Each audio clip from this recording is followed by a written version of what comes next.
Coach, can we get an opening statement on tonight's win over Campbell? Yeah, let's talk about the crowd. Once again, another sold-out crowd. So I appreciate our crowd and all of our fans and supporters coming out. I always say this: they got us over the hump. They did. That last possession when we got that big stop. They were loud and rowdy. And that was a huge play in the game, obviously. But give a lot of credit to Campbell. They came in and they fought really hard. We knew they would. It is a rivalry game. And so it was closely contested. And, in the huddles at the end, it was like 4:16 left, I want to say. And all we kept talking about is that we have championship DNA. We talked about championship DNA. We're going to get the job done. We're going to get the job done. And the guys, the huddles were really player-led, which is what I wanted. And I'm very, very proud of the guys. It was ugly, but we'll go back and clean that stuff up next week and get ready for a really good Drexel team coming in here. 43 ties a program record. Obviously, they were playing, very shell zone type defense, making you guys shoot the ball from the perimeter. Just, speak about the plan of attack on offense tonight and then what you guys tried to execute. Yeah, so we wanted to play inside out, whether they were playing man or zone. I thought we did that. I thought early on we were trying to get a feel for the zone and see how it was, they were playing us. They were really packing it in. So we couldn't really get it to the nail. We couldn't really get it to the short corners like we wanted to. But guys stepped up and we had 10 threes at halftime. So we made 38% of those 40. I don't want to get into the mode of taking 43s. That's not who we are. About 33% of our shots are threes. I don't want to get into that mode of hoisting up a bunch of threes. But, they were there, and guys stepped up and made them when they needed to.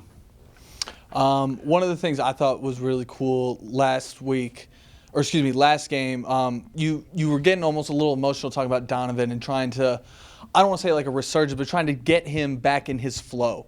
Yeah. Do you feel he's getting back in there after another shooting night tonight? And just, kind of expand on the relationship again, just kind of what that's like as a coach, trying to help, a senior guard, a guy who's, up there mentally, up there with probably some of the players that you've coached. Yeah. Yeah, no, obviously I talked about this before. I have different relationships with all those guys. Donovan is a kid that we brought in last year, and we had lost a really good guard in Jalen Sims and some of those other guys. And when we got Don, I immediately told him when we started talking to him in recruitment that, he was coming here not to blend in. He was coming in here to play a big role, not only on the court but in our locker room, because we lost that with that senior class that we had. And he struggled a little bit the first half of the year last year, and then he started playing really well. I thought he finished off strong. Coming into this year, he had a couple good games early, but his role changed a little bit because Shaquem went back on the ball and started playing point guard, so he had to adjust. So he was just trying to fill it out. And then he went into a huge rut. And through that whole thing, I tried so many different things. To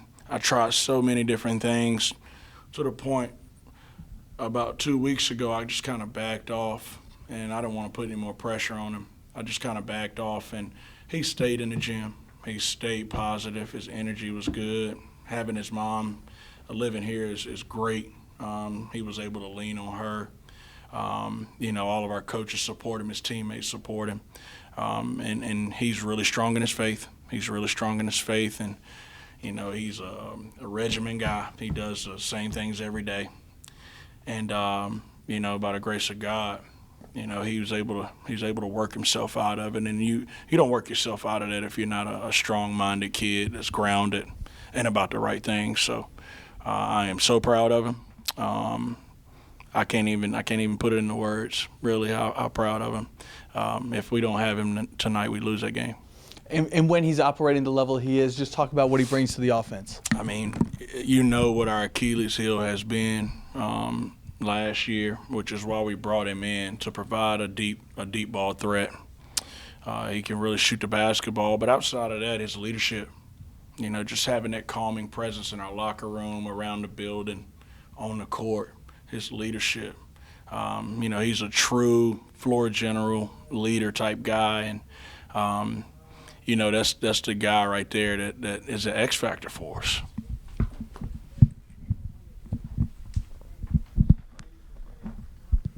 Hey, Coach. Good win tonight. We had four guards that had a significant impact on the game. We have a constant rotation of bigs that make an impact on the game. Can you just talk a little bit about how the depth that this team possesses can really help them in close games like this? Yeah, no, with a one-day prep in between after an emotional game and a hard-fought game down in Charleston, that's when the depth really kicks in because you're able to go deep in your bench.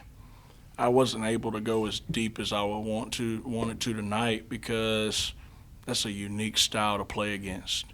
And so a lot of times you've seen out there we had 5 guards. Trace Aaron was playing the 5. But our one of our strengths is our depth. And we always talk about it. I always say we talk about team and having strength in a unit, and it's a real thing. It is a real thing. That's all I got for you, Coach. All good. Thanks, guys. Coach, thank you.